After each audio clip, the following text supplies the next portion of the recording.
सबसे पहला सवाल है कि धर्मेंद्र प्रधान का एक स्टेटमेंट आता है, वो ये कहते हैं कि जितने भी कॉकरोच पार्टी में शामिल है, धरना प्रदर्शन कर रहे हैं, वो दरअसल दहशतगर्द लोग हैं या आतंकवादी उनकी बी टीम है।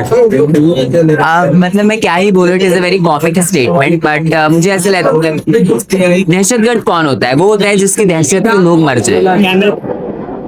दहशतगर्द वो होता है जिसकी दहशत से लोग मरने लग जाए। और मुझे ऐसा लगता है कि इस सत्ता की वजह से, इस व्यवस्था की वजह से हमने बच्चों को खोया है। तो मेरे हिसाब से तो दहशतगर्द टीम ए वो है, और वो इन बच्चों की मौत के जिम्मेदार है, इनकी व्यवस्था इस बच्चों की मौत के जिम्मेदार है।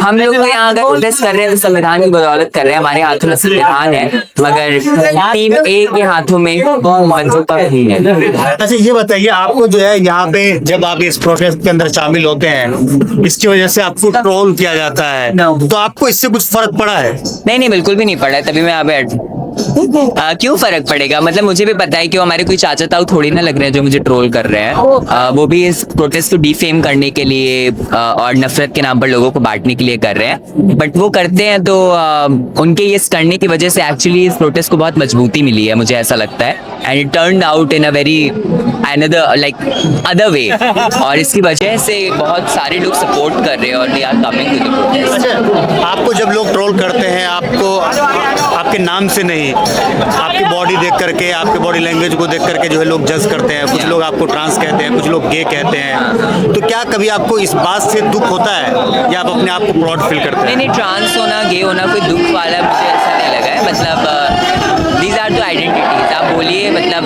It means you have knowledge, लेकिन फोबिया फैलाना गलत है। इन चीज़ों के बारे में आप पढ़िए, समझिए, लेकिन ये लोग ना जो नफरत फैलाते हैं, ट्रांसफोबिया और फ्रॉड फैलाते हैं और ट्रोल करते हैं लोगों को, तो वो गलत है। मेरे लिए तो खैर मुझे तो क्या ही, मुझे कोई फ़र्क नहीं पड़ता उन लोगों से, बट प्रॉब्लम इसकी जब ये एक इतने आउटलाउडली लेवल पे होता है और जब बाहर किसी और को भी करेंगे इस तरीके से, तो हो सकता है उन बच्चों का मेंटल स्टेट मेरी तरह ना हो और वो ना झेल पाए। और ऐसी चीज़ों में हमने देखा है ट्रांसफोबिया और होमोफोबिया की वजह से बच्चों को सुसाइड करते हुए। तो अब सुसाइड पेपर लीक की वजह से हो या उसकी वजह से हो, इट्स अ सिस्टम फेल्योर। लोगों में एजुकेशन नहीं है, एजुकेशन की कमी है और करप्ट सिस्टम है। तो these are all are the systematic things, और तभी सब कुछ आके यहाँ एजुकेशन पे रुक जाता है। अच्छा, आपको जब लोग आपको ट्रोल करते हैं तो कभी आपको लगा कि ये दुनिया वैसी नहीं है जैसा हम चाहते हैं? नहीं, ऐसा नहीं लगा मुझे। मतलब हर जगह पर खराब और अच्छे लोग होते हैं। यहाँ पे बहुत अच्छे लोग भी हैं और बहुत ख़राब लोग भी हैं। लेकिन वही कि ख़राब लोग आजकल थोड़ा बढ़ते जा रहे हैं, नफरत लोग ज़्यादा सीख रहे हैं, पता नहीं क्यों। लेकिन हाँ, दुनिया खूबसूरत है, अब भी जीने लायक है।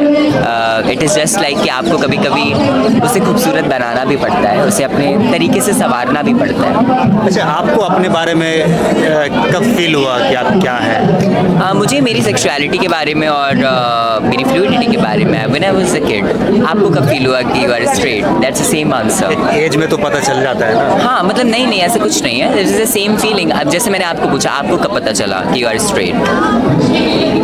एक एज में तो सबको पता चलता है ना कि आपके अंदर क्या। It is exactly, that is very natural thing to happen. कोई भी एज हो सकता है, वो 10 का, 14 का। एग्जैक्टली, वो कोई भी एज हो सकती है। It is very natural feeling to come. तो आप जैसे महसूस करते हैं, आप वो फील करने लग जाते हैं अपने आप ही। हाँ, मैंने बचपन में आई स्टार्टेड फीलिंग, बट हाँ, जब आप किसी डिफरेंट सेक्सुअलिटी या जेंडर से आते हो तो थोड़े डाउट ऑफ कॉन्फ्लिक्ट बढ़ने लग जाते हैं, क्योंकि इस समाज से हमने वो सब कुछ देखा नहीं है, right? We are not used to, हमने मूवीज़ वगैरह में कभी ये सब कुछ देखा नहीं। तो या क्योंकि आर्ट भी जो हम लोग कंज्यूम करते हैं, अब तो खैर काफ़ी इंक्लूसिव हो गया, बट पहले जो कुछ होता था वो यही होता था कि सब कुछ लड़का और लड़की, राइट, सब कुछ इसके दायरे में ही होता था। तो बहुत सारे क्वेश्चंस आते थे लोगों में, बहुत सारी चीज़ें होती थी, लेकिन I think now it's a time where education is there, the power of education. जब आपको पता चला कि आप डिफरेंट जेंडर से आते हैं, तो आपने घर में बताया था अपने बारे में? हाँ, मतलब लेटर ऑन द लाइफ, ऐसा नहीं है जब मैं इंडिपेंडेंट हो गया, जब मुझे सब कुछ, क्योंकि it's not, gender is just one thing, right? It's not everything. For example, if we are here, तो यहाँ पर हम जेंडर की बातें सब कुछ छोटी पड़ जाती हैं, बच्चों की जान और देश बहुत ऊपर हो जाता है, राइट? तो वही चीज़ है कि जेंडर एक सिर्फ पार्ट है उसका। तो वो ठीक है, वो जब मैं इंडिपेंडेंट हो गया, जब मुझे लगा कि it's a correct time to do, why not? अभी आप फैमिली के साथ में रहते हैं? हाँ, फैमिली के साथ में रहते हैं? हाँ, आई लिव विद फैमिली। मेरी फैमिली मेरे साथ है, they are supportive and I am living with my sisters. Yes. अच्छा, एक चीज़ बताइए, प्रधानमंत्री मोदी को किस तरीके से देखते हैं? देश के लिए वो कैसे है? यार देखो, ऐसा कुछ नहीं है कि मेरा किसी के लिए कोई ग्रजेस है, क्योंकि हम एक ऐसे देश में आते हैं जो हमें सिखाता है India is my country and all Indians are my brothers and sisters. And Modi ji भी अपने आप में एक लॉन्ग टर्म प्राइम मिनिस्टर रहे हैं, तो हाँ मतलब अपने आप में उनकी भी मेहनत होगी उसके पीछे, ऐसा नहीं है, मैं मानता हूँ इस बात को. लेकिन किसी ओहदे पर रहकर उसको ऑनेस्टी के साथ निभाना भी बहुत ज़रूरी होता है. मुझे नहीं लगता. अब ऐसा हो गया है, मतलब देखो, जब वो 2014 में आए थे तो बहुत उम्मीदों के साथ आए थे, मुझे ऐसा लगता है. लेकिन अब बहुत घमंड हो गया है इस पूरी सत्ता को. मतलब they come from a political party जो सुषमा स्वराज जी जैसे लोग और अटल बिहारी वाजपेयी जी जैसे लोग रहे हैं उस पॉलिटिकल पार्टी में, और अब उसका क्या हाल है कि धर्मेंद्र प्रधान जैसे खूनी और हत्यारे बैठे हुए हैं, विच इज़ सो शेमफुल. मतलब लीडर बनने से बनता है, मुझे ऐसा लगता है. एक बार लाल बहादुर शास्त्री जी यूनियन मिनिस्टर थे और रेलवे डिपार्टमेंट संभाल रहे थे, और 2 एक्सीडेंट हुए थे, मेजर ट्रेन के हादसे हुए थे, इसमें बहुत लोग मारे गए थे, और एक नैतिक जिम्मेदारी के साथ उन्होंने इस्तीफा खुद दे दिया था अगले ही दिन. जनता ने उन्हें प्रेशर भी नहीं करा था, फोर्स भी नहीं करा था, उन्होंने इस्तीफा दे दिया था. ऐसे होते हैं लीडर्स जिनको आप आइडल मानते हो. आज तक हम उन्हें प्रेस करते हैं, आज तक हम उनको एक आइडल के तौर पर देखते हैं. धर्मेंद्र प्रधान जैसे लोग को किस तरीके से देखते हैं? अभी मैं इंटरव्यू सुन रहा था, एक लेडी कह रही थी उसको मैं चप्पल की जूती पर भी नहीं रखती. ऐसे लोग ऐसी बातें सुनेंगे ही ना. इज्जत कमानी आती ही नहीं है उनको. जब वो जनता को इज्जत नहीं देंगे तो उनको इज्जत मिलेगी कहाँ से? लेकिन पेपर लीक की बात कर रहे हैं, प्रदर्शन भी आपका चल रहा है लगातार. मेरे ख्याल से 8वां 9वां 10वां दिन है आप लोगों का यहाँ पर.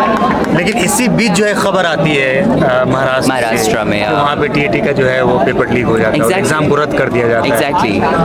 मतलब वही कि देखो कितना नॉर्मलाइज कर दिया गया है पेपर लीक वाली चीज़ों को, और कुछ भी कमेंट भी नहीं आया कि कुछ भी अरे हो तो गया, इट्स लाइक अनदर थिंग, हो गया क्या हो गया. वही चीज़ वेरी सैड थिंग कि ये सारी चीज़ें, बच्चों का सुसाइड भी कितना नॉर्मलाइज करा जा रहा है कि अरे तो सुसाइड ही तो है, हो गया तो हो गया, नॉर्मली हो गया, right. But is very scary. मतलब आप थोड़ा सोचो इस बात को कि कहाँ जा रहे हैं हम. बहुत डरावना है ये सब कुछ, और आज अगर हम नहीं बोलेंगे इसके खिलाफ तो मुझे नहीं लगता कि कल को सब कुछ हमारे घर में हो रहा होगा, हमारे साथ हो रहा होगा. एंड सुसाइड के पीछे जिम्मेदार किसे मानते हैं? इस सिस्टम को. और ये अब देखिए, आप खुद बताएं, आप अगर कोई नौकरी कर रहे हैं, आपके पास कोई जिम्मेदारी है करने के लिए, और उस जिम्मेदारी में आप सबसे एक्सट्रीम गलती क्या कर सकते हो कि आपकी नौकरी की वजह से किसी की जान चली जाए. दैट इज़ द एक्सट्रीम गलती यू कैन डू. और यही हुआ है एजुकेशन मिनिस्टर के साथ. धर्मेंद्र प्रधान का काम था इस एजुकेशन व्यवस्था को देखना, he is the face of it. और एक्सट्रीम गलती हुई है उनसे, बहुत बड़ी गलती हुई है जिसकी कोई माफ़ी नहीं हो सकती. 21 बच्चों ने जान दे दी है अपनी because of the corrupt system. I would say इनकी जान ली गई है, दी नहीं है इन्होंने. तो हाँ, मतलब इनको तो तुरंत निकाल के फेंकना चाहिए ऐसे लोगों को. ऐसे लोगों को तो पॉलिटिक्स में ही नहीं होना चाहिए देश के. आई थिंक रेजिग्नेशन तो बहुत बेसिक चीज़ है, ऐसे लोगों को तो निकाल देना चाहिए पॉलिटिक्स से पूरी तरह. लेकिन राजनाथ सिंह कहते हैं कि बीजेपी गवर्नमेंट में ऐसी कोई परंपरा नहीं है कि रिजाइन दे दे, इस्तीफा दे दे. परंपराएं बनती ही हैं तोड़ने के लिए. टूटने वाला है. टूटेंगी, परंपराएं टूटेंगी, ये सारी जंजीरें टूटेंगी और सब होगा. ये क्रांति है, क्रांति के आगे कोई परंपराएं और जंजीरें नहीं टिकती. ठीक है, थैंक यू. अच्छा.